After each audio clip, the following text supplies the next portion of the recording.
আজকের এই ভিডিওটির মাধ্যমে তোমাদের সাথে শেয়ার করে নেব পুরীর বিভিন্ন সব সাইট সিনগুলি। তার জন্যে আমরা চলে এসেছি পান্থনিবাসে। এখান থেকে আমাদের বাস ছাড়বে 6:30 নাগাদ। ওটিডিসির মাধ্যমে আগে থেকেই আমরা সিট বুক করে রেখেছি। ওটিডিসির মাধ্যমে বুক করা বাস কিন্তু একদম টাইম টু টাইম ছাড়ে, ওরা একদমই লেট করে না। যেমন কথা তেমনই কাজ, বাস কিন্তু একদম 6:30 নাগাদ ছেড়ে দিয়েছে। তারপরে চলে এসেছি আমরা আমাদের প্রথম পয়েন্টে, সুদাম স্ট্যান্ড আর্ট মিউজিয়াম। ভিতরে এসে আমি তো পুরো অবাক, বালি দিয়ে এত সুন্দর সুন্দর সব জিনিস করা, বিভিন্ন সব মূর্তি করা রয়েছে, অপূর্ব সুন্দর, না দেখলে মিস করে যাবে। বাচ্চাদের এলে তো এখানে খুব ভালো লাগবে, কারণ এখানে কিংকর, অ্যাভেঞ্জার বিভিন্ন সব জিনিসপত্র তৈরি করা রয়েছে। তার সাথে সাথে রয়েছে বিভিন্ন সব ঠাকুরের মূর্তি তৈরি করা, অপূর্ব অপূর্ব সুন্দর, খুব ভালো লাগবে। এখানে অবশ্যই অবশ্যই সবাই একবার হলেও এসো কিন্তু।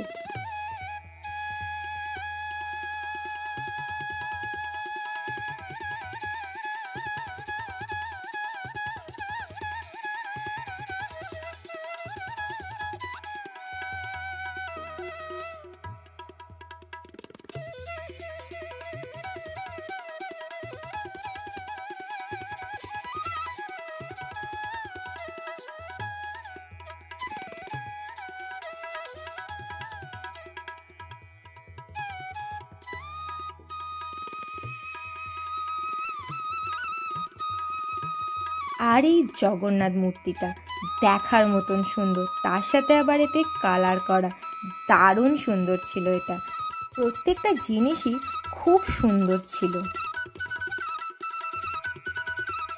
চলে এসেছি আমাদের সেকেন্ড পয়েন্ট, রামচণ্ডী মন্দির, আর তারই পাশে চন্দ্রভাগা বিচ। এই হলো চন্দ্রভাগা নদী, আর ওই দূরে রয়েছে সমুদ্র। এখানে মিলনস্থলটি দেখাতে নিয়ে আসে।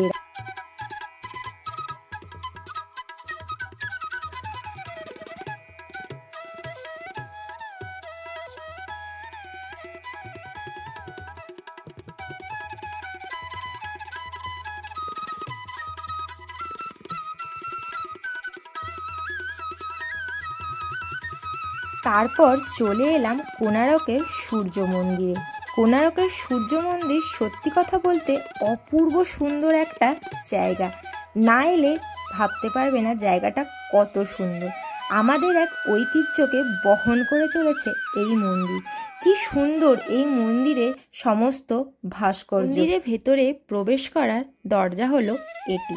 প্রথমেই ঢুকে দেখতে পাবে দুদিকে দুটো সিংহের করা রয়েছে।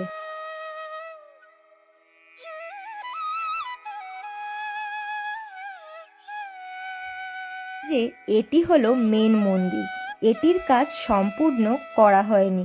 এর চারদিকে 4টি দরজা রয়েছে, যা বন্ধ করে রাখা হয়েছে।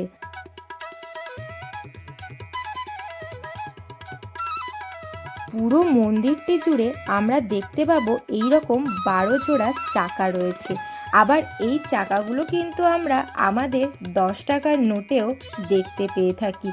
এই মন্দিরের গায়ে কি অপূর্ব সমস্ত ভাস্কর্য করা রয়েছে, কি নিখুঁত কাজ। এগুলো চোখে না দেখলে ভাবতে পারবে না কতটা সুন্দর। এই মন্দিরটিতে যেসব মূর্তিগুলি দেখতে পাবে তার সবই কিন্তু কোষ্ঠী পাথরের। এই মন্দিরটিকে নাকি 1200 কর্মচারী 12 বছর ধরে তৈরি করেছিল, তাও কিন্তু সম্পূর্ণ মন্দিরটিকে কমপ্লিট করতে পারেনি।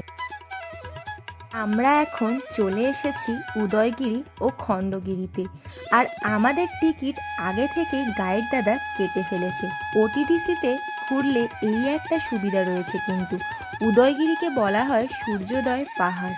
উদয়গিরিতে রয়েছে টোটাল 14খানা গুহার। এই গুহাগুলির আবার বিভিন্ন সব নামও রয়েছে। পাহাড়ের উপর থেকে ভুবনেশ্বর শহরটিকে কিন্তু খুব সুন্দর করে দেখতে পাওয়া যায়।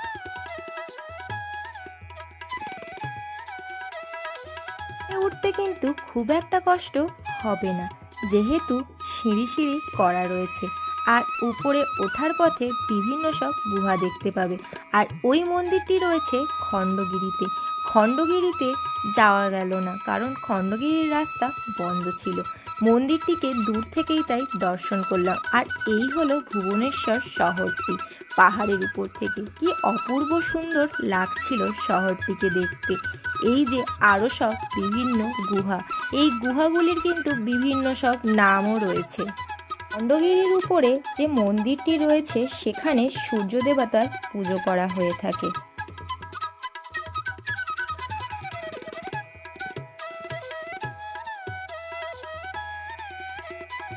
পাহাড়ের উপর থেকে নিচের ভিউটা দারুণ দেখতে লাগছিল। কিন্তু এখন চলে এসেছি ধওলি স্তূপা। এটিকে কিন্তু পিস প্যাগোডাও বলা হয়ে থাকে। এখানে রয়েছে বুদ্ধের, এখানে আসলে গৌতম বুদ্ধের 4 রকমের মূর্তি এখানেই হয়েছে। কৌলিঙ্গের যুদ্ধ 1972 সালে এটিকে তৈরি করা হয়েছিল। এই হচ্ছে সেই দয়া নদী, যে নদী কৌলিঙ্গের যুদ্ধের সময় পুরো রক্তে ভেসে লাল হয়ে গেছিল। এই যুদ্ধে নাকি 2 লাখ সৈন্য মারা গেছিল। ভাবা যায় যুদ্ধের সময় অশোকের হাত থেকে হঠাৎ করে তার তরোয়ালটি পড়ে যায় এবং তারপর থেকেই তার মনে শান্তি সৃষ্টি হয় এবং তারপর থেকে তিনি গৌতম বুদ্ধকে স্মরণ করেন।